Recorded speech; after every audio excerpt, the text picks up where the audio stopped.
तो देखिए तस्वीरें आपको दिखाई। राजस्थान की धरती ने देश को 12 सालों के बाद एक बार फिर से उपराष्ट्रपति दिया है। जगदीप धनखड़ ने उपराष्ट्रपति पद की शपथ आज ली और इससे पहले भैरू सिंह शेखावत 12 अगस्त 2002 को भारत के 11वें उपराष्ट्रपति बने थे। तो वहीं धनखड़ के उपराष्ट्रपति बनने के बाद एक सुखद संयोग ये भी है कि राज्यसभा और लोकसभा दोनों की कमान अब राजस्थानियों के हाथों में होगी। ऐसे में यूं कह सकते हैं कि संसद में अब राजस्थान का बोलबाला रहेगा। किसान पुत्र जगदीप धनखड़ ने उपराष्ट्रपति पद की शपथ ले ली है, जिसके बाद वे भैरू सिंह शेखावत के बाद इस पद पर पहुंचने वाले दूसरे राजस्थानी बन गए। राजस्थान के भैरू सिंह शेखावत ने उपराष्ट्रपति पद की महिमा को शिखर तक पहुंचाया था। राजनीति में अजात शत्रु कहे जाने वाले स्वर्गीय भैरू सिंह शेखावत का उपराष्ट्रपति पद पर कार्यकाल 19 अगस्त 2002 से 21 जुलाई 2007 तक रहा था। इस दौरान उन्होंने संसद में उच्च सदन की गरिमा को बढ़ाने का काम किया। अब राजस्थान के ही जगदीप धनखड़ को उपराष्ट्रपति के पद पर पहुंचने का गौरव हासिल हुआ है। इससे पहले जगदीप धनखड़ ने लॉ और पॉलिटिक्स दोनों में अपना लोहा मनवाया है। वे पूर्व प्रधानमंत्री चंद्रशेखर के कार्यकाल में बतौर राज्य मंत्री भी रहे हैं तथा पीएम मोदी के कार्यकाल में राज्यपाल भी रहे हैं। अब एनडीए के उम्मीदवार के तौर पर उन्होंने उपराष्ट्रपति चुनाव में विपक्षी प्रत्याशी मार्गरेट अल्वा को एक तरफा हार दी है। तो वहीं से पहले भैरू सिंह शेखावत ने अटल बिहारी वाजपेयी के प्रधानमंत्री रहते हुए उपराष्ट्रपति पद और राज्यसभा के सभापति का जिम्मा संभाला था और ख्याति हासिल की।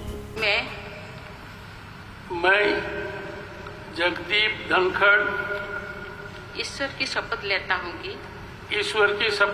हूँ कि मैं विधि द्वारा स्थापित भारत के संविधान के प्रति सच्ची श्रद्धा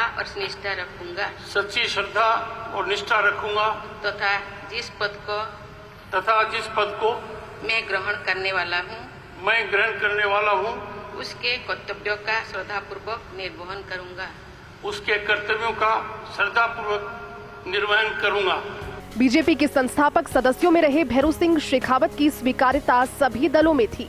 शेखावत दलगत राजनीति से ऊपर उठकर अजात शत्रु कहलाए। शेखावत ने उपराष्ट्रपति चुनाव में दलित नेता सुशील कुमार शिंदे को हराया था। उनके खिलाफ विपक्ष ने शिंदे को इसलिए उम्मीदवार बनाया जिससे एनडीए खेमे के दलित मतों में सेंधमारी हो सके, मगर जब परिणाम आया तो विपक्ष का दाव उल्टा पड़ गया। शेखावत के समर्थन में विपक्षी खेमे में क्रॉस वोटिंग हुई। उपराष्ट्रपति राज्यसभा का सभापति भी होता है। ऐसे में उच्च सदन चलाने का उसका स्टाइल विशुद्ध खांटी था।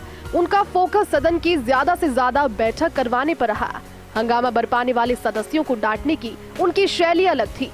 बाद में वे चैम्बर में बुलाकर गिले शिकवे सुन लेते थे।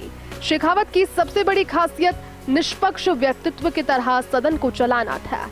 उपराष्ट्रपति बनने के बाद व्यक्ति किसी दल का नहीं कहलाता। इसकी मर्यादा को शेखावत ने हमेशा निभाया।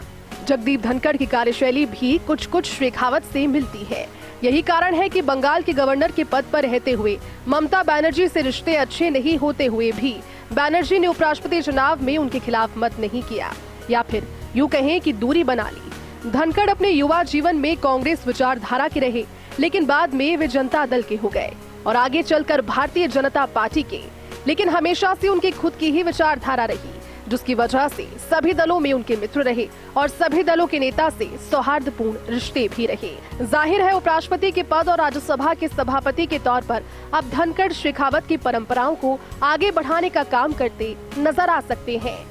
बहरहाल राजस्थान के लिए सुखद संयोग भी रहेगा कि उच्च सदन राज्यसभा को जगदीप धनखड़ और निचले सदन लोकसभा को राजस्थान के ही ओम बिरला पहले से चला रहे हैं। फर्स्ट इंडिया के लिए योगेश शर्मा की रिपोर्ट।